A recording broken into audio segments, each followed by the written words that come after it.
Eh bien bonjour à toutes et à tous les amis, c'est Mandra, j'espère que vous allez bien. Moi écoutez, ça va super. Aujourd'hui on se retrouve pour une toute nouvelle vidéo dans laquelle on va continuer le dashboard et on va commencer les paramètres. On va commencer ça sans plus tarder, c'est parti. Il y a Nexus Game qui sponsorise cette chaîne, si vous ne connaissez pas, c'est un hébergeur qui propose plein de types d'hébergement. Donc vous avez tout ce que vous voulez, un staff vraiment à l'écoute, un support client parfait. Et avec tout ça, vous avez moins 15% avec mon code MAT15, tout est dans la description. Donc pour commencer comme d'habitude, nous allons aller dans notre ready.js et nous allons continuer. Donc, dans le paramètre settings, vous allez créer un objet et on va commencer à mettre la première catégorie. Donc, catégorie ID, on va mettre la catégorie administration qui va permettre de mettre tout ce qui est anti-raid, etc., etc. Donc, on va l'appeler admin. Excusez-moi, je suis un peu enrhumé. Catégorie name, vous allez mettre administration, voilà. Hop, donc, ensuite on va mettre catégorie description. Hop, catégorie description. Hop, gère le module d'administration. Voilà, on va mettre ça. Hein. Je pense que c'est le meilleur à mettre. Et là, on va remonter légèrement. Hop, je vais juste vous zoomer le code. Tac, et fermer ça pour le moment. D'ailleurs, on va allumer exemple. Tac. Start. On est bon. Hop. Et juste ici, on va mettre un use catégorie set de petits points true. Donc ça va permettre de pouvoir faire plusieurs modifications en une catégorie. Voilà. Rien de bien spécial. Donc, ensuite, on va faire catégorie options list. Donc ça va être les options de la catégorie. Donc, on va commencer par faire l'anti-raid. Anti-raid, circule. Option name, bah ça va être le même. Hein. On va juste peut-être mettre une majuscule. Et option description, de petits points, active ou désactive l'anti-raid. Et là, on va faire un option type qui va mettre le type de l'option. Donc pour ça, vous faites dbd.formType. Et là, vous avez tous les types disponibles. Donc nous, on va mettre switch, bien évidemment. Et là, vous mettez false pour l'activer. Une fois que c'est fait, on va aller ici, puis on va faire un get actual set. Hop. Donc, vous allez mettre async. Hop. Et là, on va faire un guild. Tac. Donc ça, c'est pour avoir les données actuelles qui sont paramétrées. Donc, on va commencer et on va aborder quelque chose qui peut paraître un peu compliqué, mais qui honnêtement est assez simple. On va faire un const data pour définir des données est égal à new promise. Donc une promise, c'est pour faire, c'est pour demander des données sans mettre un await. Voilà, c'est vraiment pour vous schématiser. Hop, on va mettre resolve et reject. Donc ça, c'est des données hein, qui sont, voilà, c'est dans les promises. Et ce qu'on va faire, c'est qu'on va commencer. On va faire du coup un bot.db.query select all from server where guild égale hop guild.id. On continue. On fait toujours notre async error rec. Tac. Et on va pouvoir du coup commencer. Donc if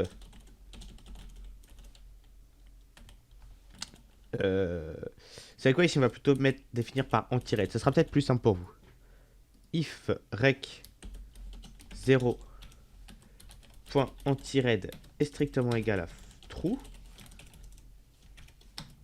On va résolve. Hop. On va résolve true. Sinon, on va résolve false. Là, le résolve, il faut que vous le preniez comme finalement un return. Voilà. Et donc là, on va pouvoir du coup faire le vrai return. Pour return les datas, on met le petit await devant, bien évidemment. Option ID, donc nous c'est anti-raid qu'on return, c'est pour anti-raid. Et data, ça va être anti-raid. Hop, on va tester le code sans plus tarder. On n'a aucune erreur pour l'instant. Et on va aller sur localhost 8080. Hop. Hop. On va se connecter sans plus tarder. Tac. Donc là, ça récupère bien nos données. Par contre, j'avoue que ça fait un peu mal aux yeux quand même le blanc. Donc on va pouvoir aller dans Manage Budget juste ici. Donc on a une petite erreur, hein, ça c'est... Hop, bot.db.query, c'était juste une petite faute de frappe de ma part. Hop, on va juste reload, autoriser. Donc ça recharge. Et donc là on voit bien que c'est activé. On va vérifier dans notre base de données si l'anti-raid est bien activé. Hop, Et s'il est bien activé, tout sera normal. Hop, donc V14, serveur, l'anti-raid est bien activé. Imaginons que sur Discord, on le désactive. Donc je vais vous montrer ça tout de suite. Tac. Slash set anti-raid off. Normalement, ça va bien se mettre en mode désactivé.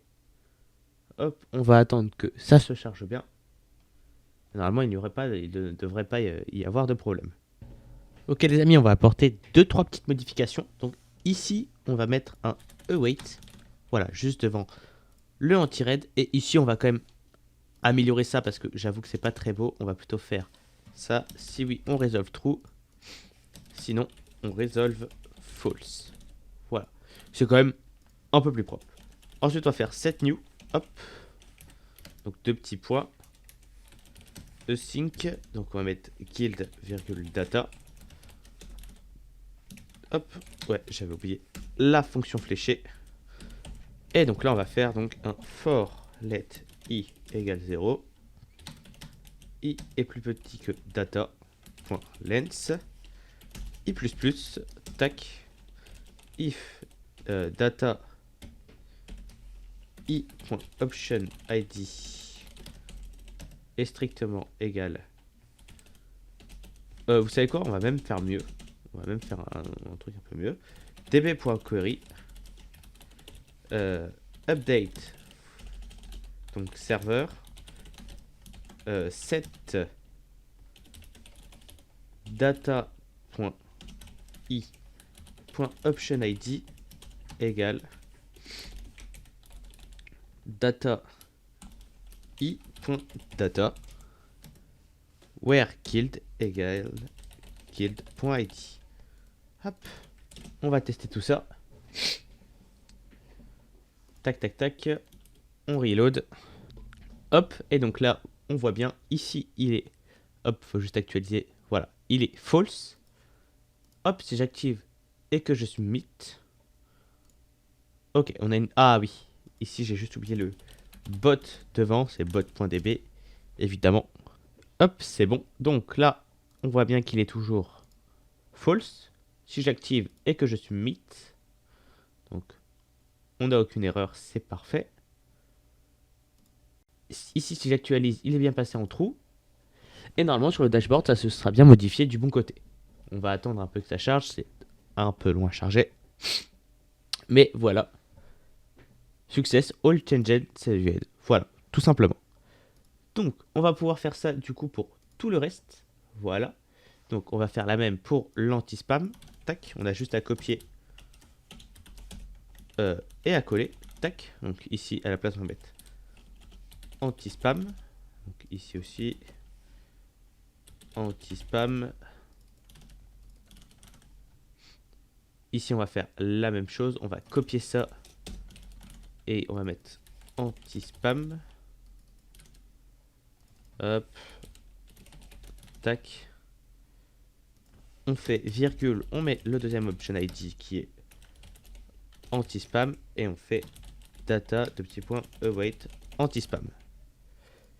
Donc, on va regarder juste, on a quoi d'autre à faire. Peut-être le captcha, mais le captcha, on va le faire après parce qu'il me semble qu'il faut donner un salon. Voilà. Donc, on va d'abord tester et ensuite on pourra faire le captcha. Et donc là, on peut aussi bien voir que l'anti-spam a été activé. Hop, par exemple, si J'active et que je désactive l'un et l'autre. Hop. On voit bien. Tout est bon. Et là, si on vient. Voilà, ça a bien désactivé l'anti-spam, mais ça a bien. Enfin, ça a bien activé l'anti-spam et désactivé l'anti-raid. Donc, on va faire le captcha dès à présent, dès maintenant. Alors, les amis, pour le captcha, ça va être un petit peu plus compliqué. Donc, ce qu'on va faire, c'est qu'on va tout d'abord commencer par le channel select. Donc, c'est parti, on va directement commencer. On va juste copier ça. Tac. Et c'est parti. Hop. Chaque fois, je fais la bêtise. Hop. Donc, ici, vous mettez captcha. Ici, vous mettez ce que vous voulez. Moi, je vais mettre captcha. En description, c'est pareil. Moi, je vais pas m'embêter, mais vous pouvez mettre des trucs un peu plus stylés. Et là, dans le form type, on va mettre channel select. Donc, on va mettre qu'on active. Et là, on va mettre un arrêt. Et on va faire on va mettre les salons qu'on peut prendre. Donc, bien évidemment, on va pas mettre un salon vocal. On va mettre un salon textuel. Donc, est égal à channel type. Point. Et donc là, on va faire kill text. Tac. Ok. Et une fois que c'est fait, ici, on va faire la même chose. Const captcha est égal à reg.antispam est strictement égal à false. Si oui, résolve nul. Sinon, on résolve rec 0.captcha. Captcha. Voilà. Tac. Et on a juste ensuite à mettre ici option id de petit point captcha. Non. Captcha comme ça. Virgule. Data. Await. Captcha. Et ici, ce qu'on va faire, if data.data. Vous savez quoi? On va d'abord console log data.data pour savoir ce que nous renvoie finalement quand on ne sélectionne plus de salon. Donc quand on désactive le captcha. Hop, c'est parti. Hop, donc c'est parti. Là, vous voyez bien que ici, on est en false.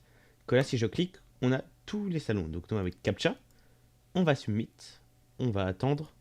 On n'a aucune erreur. Ok, on a bien vu data.data qui a été log. Et si on actualise, on a bien la base de données qui a été mise à jour. Donc, ensuite, ici, on a bien les changements qui ont été mis. Et si on revient ici et qu'on fait submit, hop, donc, ça nous... Ok. Donc, ce qu'on va faire, c'est qu'on va faire if data. Si oui, on va mettre false. Sinon, data i point data. Tout simplement. Normalement, ça devrait être bon. On a juste... Merde, c'était pas ici. C'est ici. Hop, donc là, voilà. J'ai bien remis le captcha en false. Voilà. Ici, on est bon. Et là, si je le mets sur captcha, que je submit, que j'actualise, on est bon au niveau de ce truc-là. Et là, on va regarder si on sélectionne bien. Est-ce que ça remet bien false ou ça remet rien du tout. C'est ça qu'on va regarder. Et si on sera bon, bah, ça sera parfait. On aura terminé la vidéo. Hop, on regarde, submit. Ça met bien false. Donc voilà, tout est parfait. Le dashboard fonctionne à merveille. Eh bien écoutez les amis, on va s'arrêter là pour cette vidéo. J'espère que ça vous a plu. Si c'est le cas, n'hésitez pas à lâcher un maximum de pouces bleus. Je vous le rappelle, mais n'hésitez pas à rejoindre mon serveur Discord qui est hop là dans la description. Voilà, il est juste ici, n'hésitez pas à le rejoindre. Pour les demandes d'aide, ça se fait ici. Voilà. Et n'hésitez aussi pas à rejoindre Creators Area. Je suis en partenariat avec Creators Area, qui est un excellent serveur de développement, mais aussi de graphisme. Voilà. Sur ce les amis, c'était Madrage. À la prochaine. A plus.